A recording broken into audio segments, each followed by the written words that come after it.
I'm Brenna. I'm a designer and knitter based in Cambridge, Massachusetts, and I spent the past 6 months breaking into my friends' houses so that I could measure their sweaters and make them a custom bridesmaid's gift. This is my first ever video, so we're going to see how this goes. I'm mainly just making this for my bridesmaids, but who knows what YouTube and the internet algorithms will do with it. And I thought it would be fun because I'm kind of addicted to watching other people's knitting podcasts. And I want to talk about knitting all the time, and nobody in my life is that obsessed with knitting at the moment. So I'm talking to myself / the internet about it and seeing how that goes. So I figured I'd just go through each sweater one by one, kind of in the order that I knit them. There are 7 of them, so I've been working on this pretty much nonstop since November. And I actually knit a lot of these sweaters in front of the recipients without them knowing that I was working on a gift for them. So that's been kind of a fun little Easter egg just for myself. 2 of my bridesmaids did know that I was doing this. They're both artists, so I wanted to run the idea by them just to make sure it wasn't completely crazy. So I started with theirs. So the first pattern is for my friend Beanie, who I've known since preschool. And this is the sweater that I made for her. It has this sort of fun arm color change detail. This is a free pattern from House of Yarn. It's called the Valet sweater. I'm definitely not pronouncing that right. It's also in Norwegian, so I kind of had to translate it as I went. But the construction is fairly straightforward, and it's a construction I've done before. It's knit bottom up, and it is steeked. So it kind of has the, I cut this open to add the sleeves there, which I had done before, and it is kind of scary, but once you get used to it. And I knit this in wool of the Andes worsted from Knit Picks, which is a very grippy yarn. So where I steeked it, it's already felting in a good way, so it feels very secure.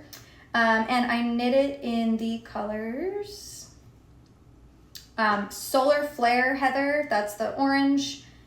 Shortbread is the sort of natural beige, and then Paloma is the pink kind of accent moment on the sleeve. So this knit up pretty quickly because it's on worsted weight, and I knit it on US 6 4.0 millimeter needles, and Beanie did know I was making this for her, so she got to weigh in on the pattern, which 5 of you did not, but also because Beanie and Darcy both live on the West Coast, it was not as plausible to break into their homes. So that's the first sweater, and I'll put in a picture of it so you can see it more, but I can, hold it up. It's very cozy, kind of this all over color work, which I find really addictive to do, and I think I knit this actually in 2.5 weeks, just because there's so many different patterns that it's very potato chippy, and you just kind of want to get to the next one. So that's the first sweater. The second sweater is for my friend Darcy, who also lives in California. So she also got to pick her pattern and knew that I was doing this. But I went a little bit rogue on this pattern-wise. So it's based on the cross sweater by Petite Knit, the motif, but it's a really simple motif, so I kind of just free-handed it. Actually using the marled man sweater, using a different Petite Knit pattern as the base, but it's just a simple drop shoulder construction, and I put a turtleneck on it in a sort of contrast color that's also used on the cuffs, and it's very oversized but cropped, and that was based on the measurements Darcy gave me and how she wanted it to fit, so I think it'll be a nice kind of cozy. I knit this also in Knit Picks yarn. It's a mix of, there's some stroll tweed held double on the sleeves for that kind of beige tweed section, and then the rest is Swish DK. So this sweater is superwash, so it can go in the wash if it needs to. And it's also a little lighter, a little more breathable. I don't know how much wear you're gonna get out of a sweater in LA, Darce, but maybe at night, I don't know. I did modify a little bit where the motif sits. So on the cross sweater, it's much higher on the bust, which I honestly just like didn't realize until I was pretty far down. So I actually put it below the split, and then I added an extra motif of the crosses like here where the drop shoulder sleeve starts, just because of where the placement is, so that it kind of like runs across. And I'm really happy with how that came out, and this is just so soft. I like swish and stroll a lot, really just like buttery and smooth. So those were the first two. And then this is where I started having to break into people's houses, because the nice thing about a custom sweater is it should fit perfectly, but there's not like really a good way to get people's measurements, like enough measurements in a subtle way. So I guess the first one I broke into, although I knit it later, but I'll start there. It's for my sister-in-law, Casey, and where's the front? There's the front. This is what I made for her. It's kind of floppy, so it's hard to hold up. It is a modified / I just kind of did my own thing version of the cloud sweater by Petite Knit. And I measured a sweater that Casey was wearing at Christmas when we were at my mother-in-law's place, and Casey went to work, and I was like, I brought my tape measure just for this purpose. So that was my first experience with being super creepy and measuring people's clothes, but I think it paid off. Hopefully it fits perfectly. So it is also made in superwash yarn, because Casey is in medical school and will not be hand washing things. So it can go in the, I was gonna say dishwasher. Don't put it in the dishwasher. It can go in the washing machine. And it's a drop, the cloud sweater is a drop shoulder construction, and that's the same construction as the sweater that I measured of Casey's, so I can like be sure that it'll fit how she wants it to. I mean, I'm assuming that she likes that sweater because she wore it at Christmas and she looked good in it, so hopefully she doesn't secretly hate that sweater. I guess we'll find out. The body is knit in stroll tweed held double with swish DK, so it makes quite a thick, kind of bulky fabric. And I did knit most of these on pretty big needles because I was nervous that I wasn't gonna be able to get this done. So I knit this on US 8 5.0 millimeter needles, but I didn't want it to just be an all over gray sweater, and I don't know, I just wanted to do something more interesting. So for the sleeves, I just kind of invented this, like, it's like it's not a scalloped edge, but it's like a scallop shape that the colors transition, and little like eyelets. And because it's like worsted weight yarn, the eyelets are pretty big, which is nice. So like makes it a kind of a good, like, it's not super, it's like a heavy sweater, but it's not like dead of winter. Makes it kind of like a nice like fall piece maybe. And the blues are, these two blues here are Universal Yarns Superwash Deluxe Worsted. And then down here, and you'll see I was kind of using like scraps from projects to make other projects, which I think is kind of nice. Like it ties a lot of the bridesmaid sweaters together because they have like overlapping yarn. And it was also obviously more efficient for me, but I like the added meaning. So this is the same swish DK that was the collar of the cross sweater, held double with some stroll tweed in like another shade of blue that I just had lying around. But it creates like kind of a nice like, if it wants to focus, like this like tweedy marled situation. And then I did do like the rolled cuffs and stuff that is like classic cloud sweater nonsense. So I'm really happy with that. I like went a little bit rogue on the pattern, but I think the like outcome is really cool. I also love the pearl. It has a pearl detail on the back shoulder, and that's kind of where I got the inspiration for the eyelets. And they're the same eyelet rows on the Ingrid sweater, which I'm gonna talk about in a second. So again, kind of like tying things together with motif. So Casey's was the first sweater I measured, but I actually didn't knit it in that order, so I guess I lied when I said I was gonna film in that order. I didn't. But the first one I made in secret was this one for my friend Simi, and this is the Ingrid sweater, also by Petite Knit, and again, that's where I got that eyelet motif we were just talking about. But Simi, I broke into your house. Well, I guess I didn't break in. When you and your husband were in India, and I said I would check on your cats, which I did. I hung out with the cats, and it was lovely. But I also pulled a bunch of sweaters out of your closet and measured them. And then I realized that you guys have cameras in the house to like check on the cats. But apparently you don't look at those. Or you saw me rummage through your closet and decided I was just like going through it and you didn't need to address it. In which case, I both appreciate that and have questions about your home security. But anyways, this is the Ingrid sweater. And I feel like this goes without saying, but I tried to pick sweaters for each person that I thought would kind of fit their style and obviously their measurements, but also just like I want it to be something that people want to wear. So that was the other benefit of breaking into people's houses, was kind of getting a sense of what they already own. So I knit this on Drops Charisma in the color light gray green, which is well named. And this, you can see it's, I mean, a lot of people know this pattern, but it's this all over, I don't know what you would actually call this, textured knit. Like it's not really cables and it's not really lace, but it's just like knits and pearls and eyelets and stuff, but just like really beautiful texture.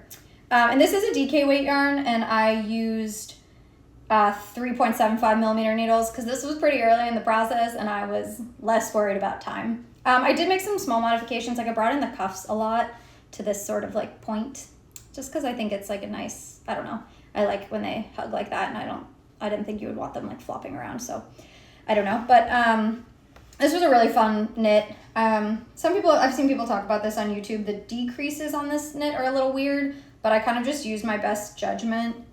And I honestly can't even find them, which I think kind of proves my point. But the issue is like the pattern doesn't really address how you're supposed to decrease in the pattern.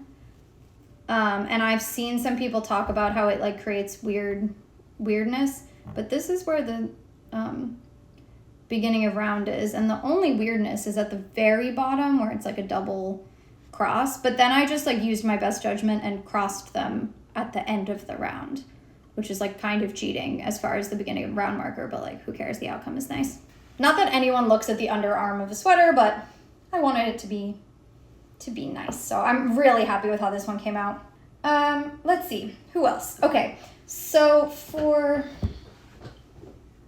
this sweater from my friend Carly, who lives in Chicago, and I tried really hard to get her measurements. Like I was like texting friends that live there, and they were like, oh, I know her like size, but that's not helpful, like I need measurements. And then it was like, well, I know her pant size because I made her like a ridiculous Halloween costume. I was really hopeful that particular friend who makes a lot of costumes would know, but he wasn't as useful as I hoped. So I kind of had to estimate size on this one, and just like generally based on knowing that when you've stayed with me before, you've borrowed my husband's t-shirts. So I made him try on this sweater the whole time I was knitting it, and I figured that if it like fit him snugly, it would be like a really lovely oversized vibe, which also I think fits her style. So this is sort of the Norma sweater by My Favorite Things Knitwear,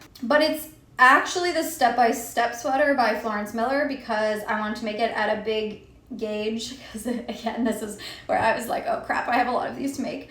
And the color work repeat is like really simple, so I could just do it without needing the full pattern. And I wanted it to be a raglan just so I could like increase to where I wanted to and have my husband try it on the whole time, which I wish I had taken some pictures of. That was like really cropped on him and tight and funny.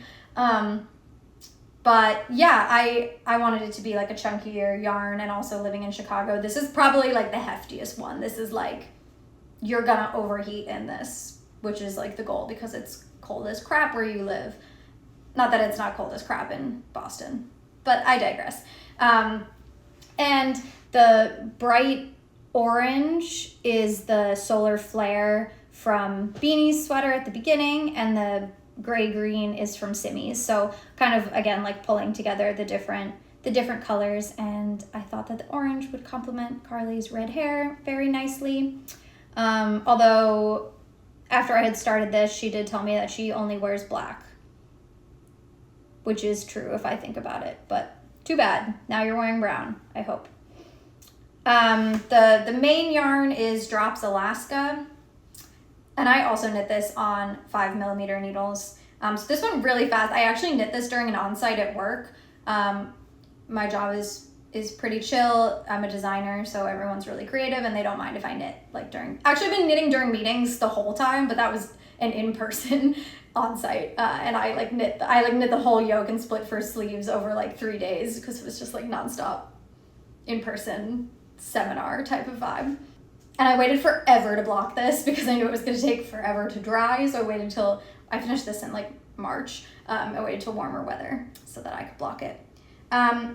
I did do the short rows. The step-by-step sweater is a free pattern with optional short rows. I didn't really follow the directions for the short rows because I'm pretty familiar with how to do them, and I just did it until the back of the neck looked raised enough. But that's all before the color work starts. So like you can kind of see the triangle shape that's formed by raising the back of the neck, but I just like winged it because like I knew how I wanted it to fit. So, I mean, I hope it fits Carly, but it fits Ryan, so that's a start. But I just blocked this one yesterday, and this one has like big open sleeves that's a little more like oversized and cozy. Yeah, really, really happy with this one. To be clear, I'm gonna say that about all of them because I'm really proud of these and excited to give them to the people I love. Anyways, 2 more. So these I kind of worked on at the same time, and then I felted one, and so these were kind of the last 2 to finish, and they also just got blocked.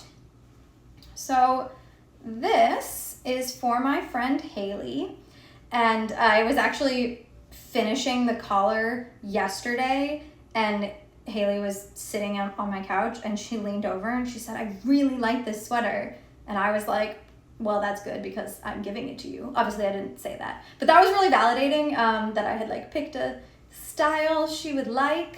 So this is the Callista sweater by Mareka Knit, which is a raglan. Although it has like really different shaping. It's still short row shaping, German short rows, but typically I've done German short row shaping to raise the back of the neck like symmetrically. And this had short rows like on the shoulders and then the back, and I kind of like didn't really know what was happening while I was shaping it, but it fits me nicely. I mean, I'm happy with like how it sits, so that's cool.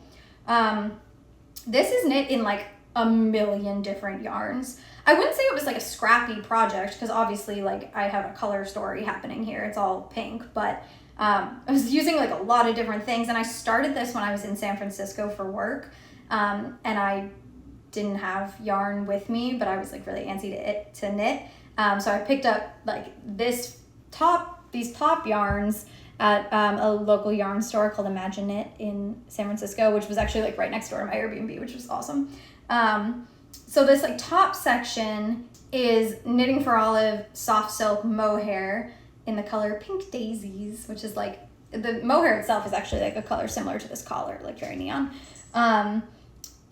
And Ice-Tex Let Lopi, I've never had to say that out loud before, in the color Royal Fuchsia. So I started up there, and the way they do this like gradient color change is like, it's color work. It doesn't look like color work, but it is stranded color work, and you're sort of holding like 2 strands of mohair with one color, with 1 strand of the main color, and then only 1 strand of mohair.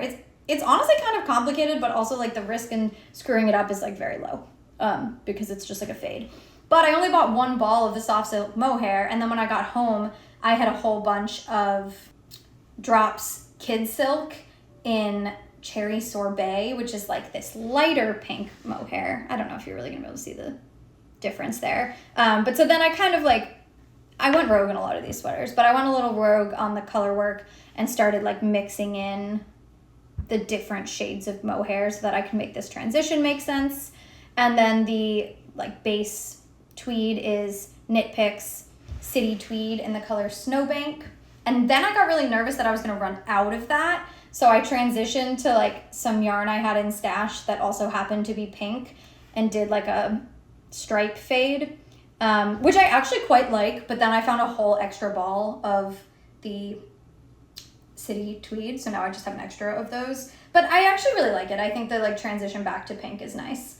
I had done the collar originally in the same as the yoke. And this is, I always start my raglans below the collar. I never knit the collar as part of the raglan, no matter what the pattern says, because I find that without the structure, they stretch out over time. And also for cases exactly like this, where I have to change the collar later, or I'm not sure if I want a turtleneck or a crew neck and I need to see how it's gonna fit to like know how tall that needs to be. So I had already put a collar on it. But this combination, it's not itchy and it's gonna, like, it bloomed really nicely, but it definitely could be a bit scratchy around the neck. And the hole for the head was a little small. It was like okay for me, but I was aware of it. But I'm really short. I think I have a small head. So I also forced my husband to try this one on. And it like barely fit over his head. Like I was like yanking it over his head, which he did not appreciate. And then Haley said something to me about having a big head. I don't think you have a big head, Haley, but you said that, not me. So I was like, yeah, screw it. I'm just gonna redo the collar. So I replaced the collar with Knit Picks Swish DK. This is the color of the crosses in the cross sweater from Darcy, for Darcy. So again, tied in. I think that's pretty cute. It's a lot softer, a lot more comfortable. So I think that was a win. As far as breaking into your house, so Haley lives right around the corner from me. And while she was at a bachelorette party, I just texted her boyfriend and said, hey, can I break into your house and measure sweaters? So then we like had all your sweaters out and we're measuring them, and it was fun. So he knew that I was doing that, but he's a good secret keeper, apparently. So I knit this also on 5mm needles. You're probably sensing a trend. At that point, I like, even with different yarns, I had a pretty good sense of my gauge and like how fast it was gonna go at that size. And honestly, with a raglan, like I'm not that worried about gauge, as long as I like the fabric. So I did like once I got back from San Francisco and I had like part of the yoke, I blocked it before continuing on just to make sure that I did like the fabric. The yoke on this is super deep. Like on me, it's almost like armpit deep. Actually, it's kind of like the big t-shirt I'm wearing. So it's really cozy and oversized. And that was partially by accident because the pattern is really well written, but there's like a number of times you're supposed to repeat, and I didn't realize how that corresponded to the chart. So I did the whole chart for the color change and then was like, great, now like 19 or 20 more repeats. And then I got through like 8 of them and was like, no way. But it like didn't make sense to rip back. Once I tried it on, I was like, this is like a good oversized feel. And I felt like for the measurements that I took from Haley's closet, that she would like that fit. That's the other benefit of measuring someone's sweaters. It's like presumably clothing that they like. So you don't have to worry about positive ease because you know the end size, then they like it relative to their body. So you don't need the details of their body.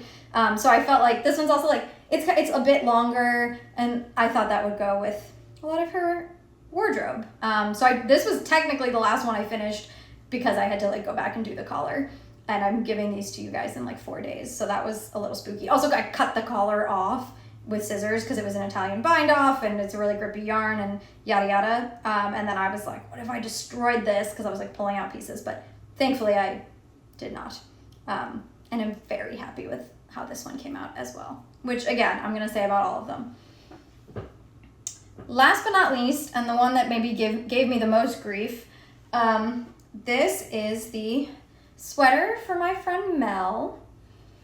And it is this beautiful circular yoke cable. It's the Donna Jenna sweater by Joanna Ang. And it's a circular yoke, but then there's raglan increases at the end, which is really nice. I think it makes the circular yoke fit better. So I had made this entire sweater start to finish. And then when I blocked it, I felted the entire thing. Like it would have fit like a Build-A-Bear, and it was really heavy because it was felted. So that's my bad. I typically spin dry all my knits, which is a trick I learned from Knee Knits here on YouTube. And that works well even for non-superwash yarn, because you're just spinning it without any heat, or like there's no washing it, it's just spinning the water out after you soak it. Do not do that with alpaca. So this is Drops Lima held double with Drops Kid Silk. Alpaca is very delicate, and that was really dumb of me. I cannot explain the degree to which it felted. I pulled it out and I was like, well, that has to go in the trash. Like you can't frog it, you can't, like, it was bad. That was like 2 weeks ago. So then I was kind of panicking about finishing this. So I went up a needle size here. So I ended up re-knitting this whole sweater in a 5.5 millimeter needle for the cabled yoke, and then you actually go down a size to 4 millimeter needles. Nope, I'm totally wrong. Apparently I can't read my notes. I did the yoke in 6.5 millimeter needles, and then I went down to 5.5 millimeter needles for the stockinette portion. But this also let me go down a size because gauge math, and it's a really nice fabric. I actually really like it at this size. Previously, I had knit it on 5 millimeter needles, like pretty much all the other sweaters, and the fabric was denser, and I was way off gauge, so I had to go up a size. And I could have just gone up a needle size then, but I re-knit it on the large size, still like way off gauge, like just estimating. But because of the raglan increases at the bottom of the yoke, again, I could kind of like troubleshoot fit. Mel, I've made a sweater for before, so I didn't have to bring it to her house at all. And I had just finished this, and the other night Mel mentioned that she finds wool kind of scratchy, but I'm hoping that won't be a problem on this one because alpaca is much softer. It is an alpaca wool blend, but it doesn't have that like rustic itchiness, and it's like really soft. I like it quite a bit. But the other benefit to always picking up the collar at the end is if it's not comfortable, we can change the collar for her. So if I need to do that, I will.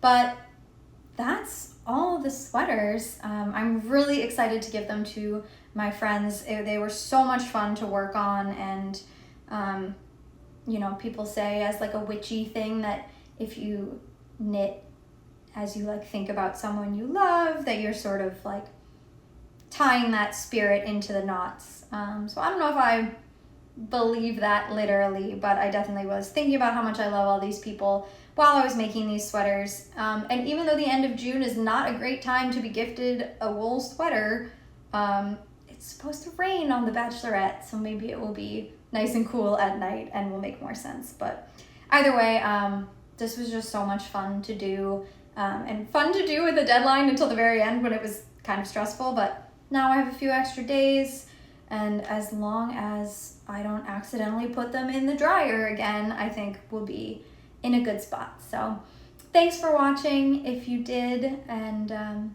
we'll see.